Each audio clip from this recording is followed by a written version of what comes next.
Hello student, स्वागत है आप सबका हमारे इस यूट्यूब चैनल में। आज की हमारी इस वीडियो में हमारे सामने प्रस्तुत होगा कक्षा 12 हिंदी का एक महत्वपूर्ण टॉपिक रामधारी सिंह दिनकर जी का जीवन परिचय एवं साहित्यिक परिचय। आपको बता दें कि परीक्षा में जीवन परिचय एवं साहित्यिक परिचय से संबंधित प्रश्न को पूछा जाता है, जिसके लिए 5 अंक निर्धारित हैं। तो आज के इस टॉपिक में हम रामधारी सिंह दिनकर जी के जीवन परिचय एवं साहित्यिक परिचय को विस्तृत रूप से और सीमित शब्दों में समझने का प्रयास करेंगे। तो चलिए और अधिक समय नष्ट ना करते हुए रामधारी सिंह दिनकर जी के जीवन व साहित्यिक परिचय को समझने का प्रयास किया जाए। लेकिन उससे पहले आप सबसे अनुरोध है, अगर आप हमारे चैनल पर नए हैं या अभी तक आपने चैनल को सब्सक्राइब नहीं किया है तो आगे की अपडेट के लिए आप हमारे चैनल को सब्सक्राइब कर सकते हैं। तो चलिए और अधिक विलंब ना करते हुए हम पहुंचते हैं अपनी विषय वस्तु पर। हम आ चुके हैं अपनी विषय वस्तु पर और विषय वस्तु प्रारंभ करने से पूर्व हम इन पंक्तियों को देखेंगे कि दिनकर का काव्य हिंदू संस्कृति व सभ्यता का परिचय देने वाला प्राणवान काव्य है। उनका गद्य तो अपने ढंग में अनूठा है। तो जीवन परिचय प्रारंभ करने से पूर्व आपको इन पंक्तियों को स्पष्ट करना है, जिससे आपकी विषय वस्तु अर्थात आपका जीवन परिचय एवं साहित्यिक परिचय और भी आकर्षक लगेगा। तो आप इन पंक्तियों को स्पष्ट करना भूलिएगा मत। विषय वस्तु प्रारंभ करने से पूर्व आप इन पंक्तियों को जरूर लिखिएगा। तो चलिए इसके बाद हम जीवन परिचय को प्रारंभ करते हैं। आपसे बता दें कि इंटरमीडिएट स्तर पर साहित्यिक परिचय पूछा जाता है और हाई स्कूल स्तर पर जीवन परिचय, परंतु साहित्यिक परिचय जीवन परिचय के बिना अधूरा होता है। अगर आप किसी लेखक का साहित्यिक परिचय स्पष्ट करते हैं तो आपको उससे पहले संक्षिप्त रूप में जीवन परिचय स्पष्ट करना अत्यंत आवश्यक होता है। अगर आप ऐसा नहीं करते हैं तो आपका साहित्यिक परिचय अधूरा माना जाएगा।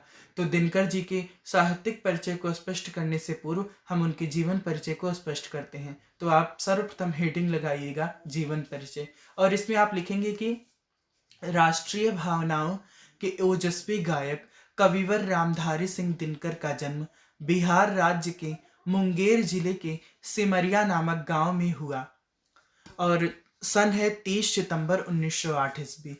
यानी इनका जन्म 30 सितंबर 1908 ईस्वी में बिहार राज्य के मुंगेर जिले के सिमरिया नामक ग्राम में हुआ। आगे आप लिखेंगे कि पटना कॉलेज से इन्होंने सन 1933 ईस्वी में बीए किया और फिर एक स्कूल में अध्यापक हो गए। उसके बाद आप लिखेंगे कि सन 1950 ईस्वी में इन्हें मुजफ्फरपुर के स्नातकोत्तर महाविद्यालय में हिंदी विभाग का अध्यक्ष बनाया गया।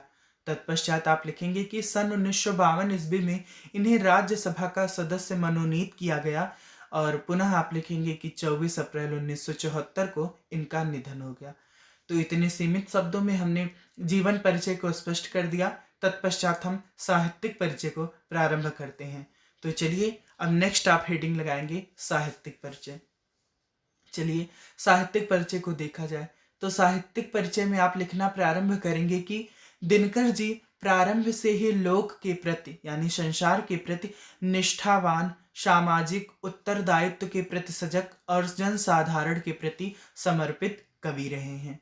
आगे लिखेंगे, तभी तो इन्होंने छायावादी कवियों की भांति काव्य रचना ना करके रेणुका का आलोक छिटकाया। फिर रसवंती के प्रणयी गायक के रूप में इनका कुसुम कोमल व्यक्तित्व प्रकट हुआ। अर्थात रसवंती और रेणुका इनकी रचनाएं हैं और इन्हीं रचनाओं के बारे में बताया जा रहा है। साहित्यिक परिचय में लेखक के साहित्यिक सृजनात्मक कार्यों को स्पष्ट किया जाता है। अर्थात इन्होंने किस प्रकार के साहित्य की रचना की है, उस साहित्य से समाज में कैसा प्रभाव पड़ा है, तो इसी सभी विषय वस्तु को साहित्यिक परिचय में स्पष्ट किया जाता है।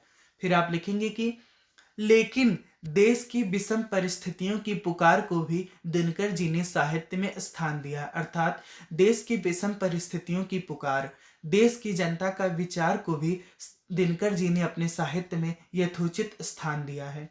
पुनः आप लिखेंगे कि दिनकर की काव्य प्रतिभा का चरमोत्कर्ष उनके नाटकीय कथा काव्य उर्वशी में दृष्टिगत होता है।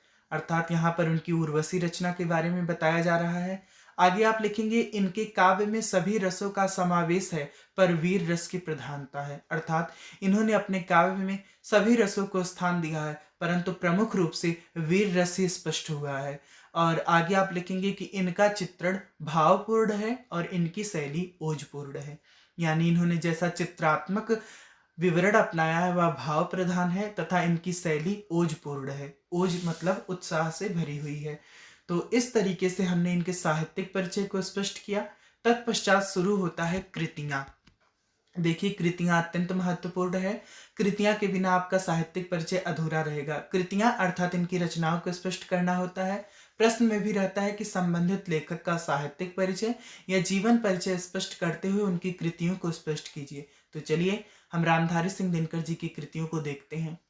इनकी प्रमुख कृतियां हैं उर्वशी, कुरुक्षेत्र, श्यामधेनी, रेणुका, रसवंती, परशुराम की प्रतीक्षा आदि। अर्थात इतनी सभी कृतियों को स्पष्ट करने के बाद आपका जीवन परिचय एवं साहित्यिक परिचय पूर्ण होता है। तो इतने समय तक हमारे साथ जुड़े रहने के लिए आप सभी लोगों का बहुत बहुत धन्यवाद। लेकिन जाते जाते आप सबसे अनुरोध, अगर आप हमारे चैनल पर नए हैं या अभी तक चैनल को सब्सक्राइब नहीं किए हैं तो आगे की अपडेट और इसी तरीके के और कंटेंट पाने के लिए आप हमारे चैनल को सब्सक्राइब कर सकते हैं। इतने समय तक हमारे साथ रहने के लिए आप सभी लोगों का बहुत बहुत धन्यवाद। मिलते हैं नेक्स्ट वीडियो में।